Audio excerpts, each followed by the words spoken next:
नमस्कार दोस्तों, स्वागत है आपका सीपी स्मार्ट क्लासेस में। दोस्तों आज के इस वीडियो में बहुत ही एक इम्पॉर्टेंट न्यूज़ है आपके लिए। न्यूज़ का एक ये मुद्दा है जिस पर हम इसमें चर्चा करेंगे, क्योंकि आप लोगों में से बहुत सारे छात्रों के प्रश्न थे। व्हाट्सएप पे काफ़ी मैसेज आए, टेलीग्राम पे भी आए और कॉल्स भी कई लोगों की आई थी। तो उसमें देखिए बात यह है कि समीक्षा अधिकारी की हम बात करते हैं। यहाँ पे समीक्षा अधिकारी आरओ जिसको बोलते हैं रिव्यू ऑफिसर और एआरओ सहायक समीक्षा अधिकारी, विज्ञापन इसका आ चुका है। ये एक बहुत ही बेहतरीन जॉब है। किस लिए बेहतरीन जॉब है उसके बारे में आपको इस वीडियो में बताएंगे। और महिलाओं के लिए इस जॉब में बहुत सारी खूबियां हैं, उसको उन्हें बहुत ही ध्यान से समझना चाहिए। अब यहाँ पे देखिए, ये इतनी बेहतरीन जॉब है कि बहुत सारे पीसीएस के जो पद हैं उससे भी अच्छी ये जॉब होती है आरओ एआरओ की। और लोग जो पीसीएस के बहुत सारे ऐसे पद हैं नीचे लेवल वाले जिसको करना पसंद नहीं करते, जबकि आरओ एआरओ को करना पसंद करते हैं नौकरी को। इस नौकरी के बारे में कुछ इन्फॉर्मेशन मैं आपको दूंगा इस वीडियो में। तो शुरू करते हैं दोस्तों वीडियो। और वीडियो शुरू करने से पहले अगर आप चैनल पर नए हैं, फर्स्ट टाइम आए, तो चैनल को सब्सक्राइब करके बेल आइकन जरूर दबाइएगा और वीडियो को लाइक और शेयर जरूर कीजिएगा। देखिए सबसे इम्पोर्टेंट चीज़ें यहाँ पे जो लिखी हुई हैं उसके बारे में आपको बताता हूँ। समीक्षा अधिकारी सहायक समीक्षा अधिकारी परीक्षा 2016 के बाद अब अगला नंबर समीक्षा अधिकारी सहायक समीक्षा अधिकारी 2021 और 20 का है। ठीक है, समीक्षा अधिकारी 2016 का रिजल्ट आने ही वाला है मुख्य परीक्षा का। इस परीक्षा का नोटिफिकेशन जल्द ही आने की खबर चल रही है। तो परीक्षा का नोटिफिकेशन तो आ गया इसका, और नोटिफिकेशन आने के बाद अब इसमें लोग अप्लाई कर रहे हैं और फॉर्म भर रहे हैं। इसका रजिस्ट्रेशन चालू है। अगर आप तैयारी शुरू कर देंगे अभी से तो इस सम्मानजनक और सुकून भरी क्यों? क्योंकि राजनीतिक दबाव रहित, राजनीतिक प्रेशर यहाँ पे नहीं रहता है। आप पीसीएस के किसी भी पद पे बैठ जाइए, वहाँ पे आपके पास राजनीतिक प्रेशर रहेगा। यहाँ पे आपको राजनीतिक प्रेशर नहीं मिलेगा। महिलाओं के लिए एक बहुत अच्छी चीज़ ये है कि राजनीतिक प्रेशर उनको नहीं झेलना पड़ेगा। नौकरी को आसानी से पाया जा सकता है, लेकिन नौकरी की पाने के लिए थोड़ा सा आपको एक्टिव रहना पड़ेगा। इस परीक्षा से क्या होता है, उत्तर प्रदेश सचिवालय में, उत्तर प्रदेश लोक सेवा आयोग में, राजस्व परिषद सहित कई विभागों के लिए समीक्षा अधिकारी और सहायक समीक्षा अधिकारियों का चयन किया जाता है। समीक्षा अधिकारी का पद एक राजपत्रित पद है, गजटेड पोस्ट है ये। इसके साथ ही सचिवालय का समीक्षा अधिकारी चूंकि सत्ता के केंद्र में बैठता है, इसलिए पावर फैक्टर भी इस पद के साथ जुड़ा हुआ है। परीक्षा 2 चरणों में होती है। पहला चरण प्रारंभिक परीक्षा का होता है, जबकि दूसरा चरण मुख्य परीक्षा का होता है। परीक्षा में साक्षात्कार नहीं होता है। एक ये भी बहुत इंपॉर्टेंट चीज़ है। पीसीएस में आप साक्षात्कार देने के बाद अगर एक छोटा सा पद आपको मिलता है तो कोई फ़ायदा नहीं। यहाँ पे देखिए, बिना साक्षात्कार के केवल प्री और मुख्य परीक्षा देने के बाद आपको यह नौकरी मिल जाती है। और इसमें 2 पेपर होते हैं प्रारंभिक परीक्षा में। पहले पेपर में 140 प्रश्नों का होता है, जो 140 अंकों का होगा। उसके सिलेबस में होगा इतिहास, भूगोल, पॉलिटी, पर्यावरण, आर्थिकी, विज्ञान इत्यादि आदि होगा इसमें, और जनसंख्या, नगरीकरण और कृषि होगा। इसके साथ उत्तर प्रदेश विशेष आपको पढ़ना होगा। सामान्य बौद्धिक क्षमता के भी कुछ प्रश्न आते हैं, करंट अफेयर्स के भी कुछ प्रश्न आते हैं। जीएस के प्रश्नों का स्तर सामान्य रहता है, एक पॉइंट और नोट कीजिए। पीसीएस का जो लेवल है उससे लो लेवल की यहाँ पे परीक्षा होती है। उनका जो लेवल रहता है, पीसीएस का लेवल हाई होता है, इसका लेवल लो होता है। आसानी से कर सकते हैं आप इसको। लेकिन 2017 और 16 में जनसंख्या व नगरीकरण के ठीक ठाक प्रश्न थे। तो ये जो पिछली 2 परीक्षाओं में जो प्रश्न यहाँ से आए हैं उस पर आपको ध्यान रखना है। जिन्होंने सबको छकाया था, करंट अफेयर्स कम से कम 9 महीनों का आपको तैयार करना रहता है। इसकी परीक्षा जो है आपको अगस्त में प्रस्तावित है। तो अगस्त में अगर परीक्षा होगी तो आपको करंट अफेयर कहाँ से कहाँ तक का पढ़ना है, पिछले 9 महीने का, अगस्त से 9 महीने का नहीं। आप इसको मान लीजिए कि ये जो है अप्रैल से ही 9 महीने का, यानी कि 5 महीने इधर 2021 में, 4 महीने इधर 2021 में और 5 महीने आप उधर ले लीजिए।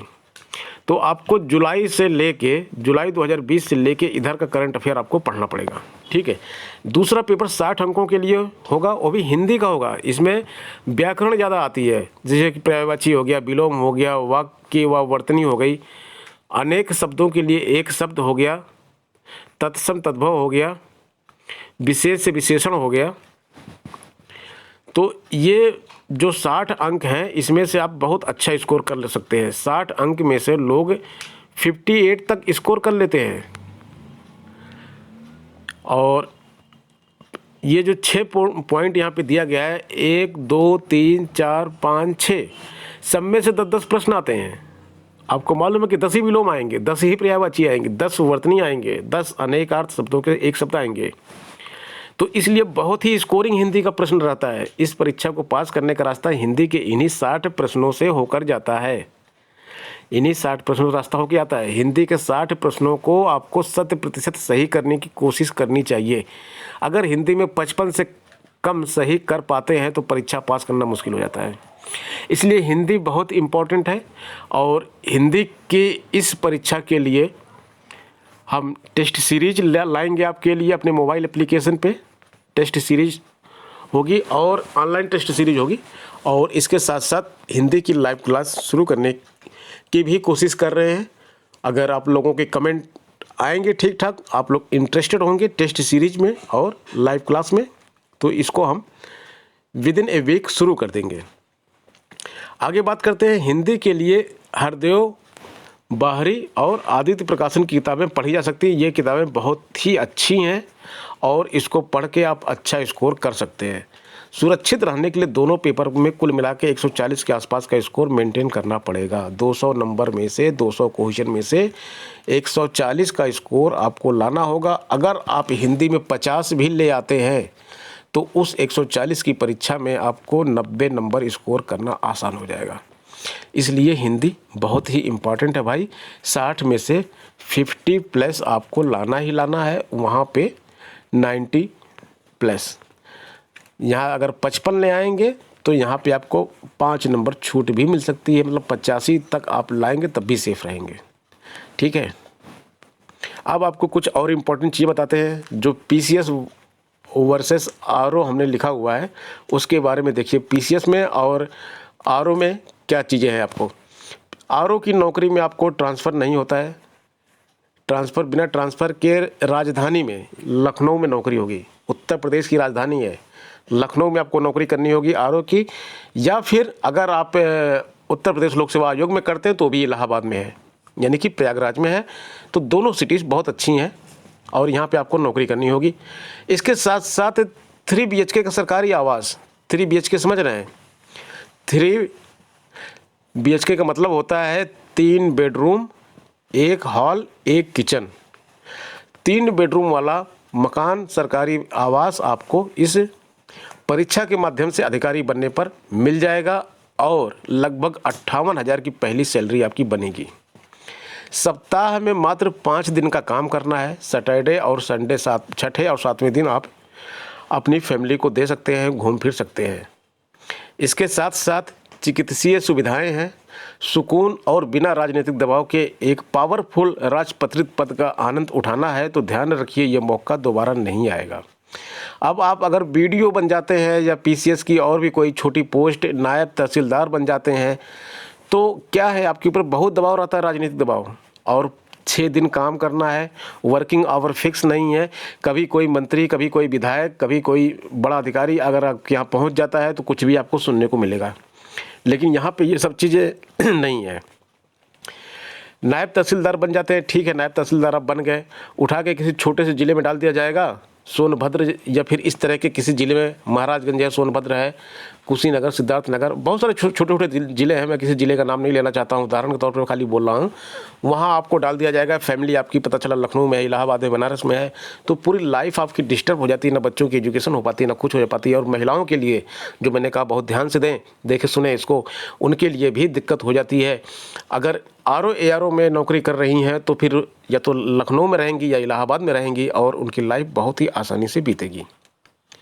ठीक है, और इसके साथ साथ अगर आप भरपूर मेहनत करेंगे तो ज़रूर आपको आपका चयन इस परीक्षा में हो जाएगा। चयन कैसे होगा, स्ट्रेटेजी क्या होगी, कैसे पढ़ना है, क्या पढ़ना है, कितना पढ़ना है, ये सब हम आपको अपने आगे आने वाले वीडियो में समय समय पर बताते रहेंगे। तो इसलिए चैनल अगर सब्सक्राइब नहीं किया तो चैनल को सब्सक्राइब करके बेल आइकन दबा के जो है वीडियो को लाइक और शेयर कर दीजिए। और यहाँ पे एक चीज़ मैं और आपसे डिस्कस करना चाहता हूँ। जहाँ तो क्वालिफ़िकेशन की बात करते हैं, केवल ग्रेजुएशन अगर आपके पास है, केवल ग्रेजुएशन किसी भी स्ट्रीम में आपने ग्रेजुएशन किया है तो आप इस फॉर्म को भर दीजिए, आप आरओ बन सकते हैं। ARO के लिए आपको O लेवल चाहिए, लेकिन RO के लिए, जबकि RO की पोस्ट बड़ी है, यहाँ पे केवल ग्रेजुएशन चाहिए। अगर आप एक शिक्षक बनने जाते हैं प्राइमरी में, तब भी आपको टेट, सीटेट, BEd, ग्रेजुएशन पता नहीं क्या क्या चाहिए होता है, लेकिन यहाँ पे केवल ग्रेजुएट है अगर आप, तो आप यहाँ पे अप्लाई कर सकते हैं और एक अधिकारी की नौकरी आप पा सकते हैं। तो दोस्तों, बस इन्हीं शब्दों के साथ मैं अपनी वाणी को यहाँ पे विराम देता हूँ और उम्मीद करता हूँ ये वीडियो आपको ज़रूर पसंद आया होगा। और वीडियो पसंद आया है तो लाइक ज़रूर कीजिएगा। आप लोग वीडियो देखते हैं लेकिन लाइक नहीं करते हैं। और शेयर कीजिएगा, कमेंट बॉक्स में कमेंट भी कीजिएगा कि इन्फॉर्मेशन आपको सही लगी। मिलते हैं नेक्स्ट वीडियो में नई अपडेट के साथ। धन्यवाद।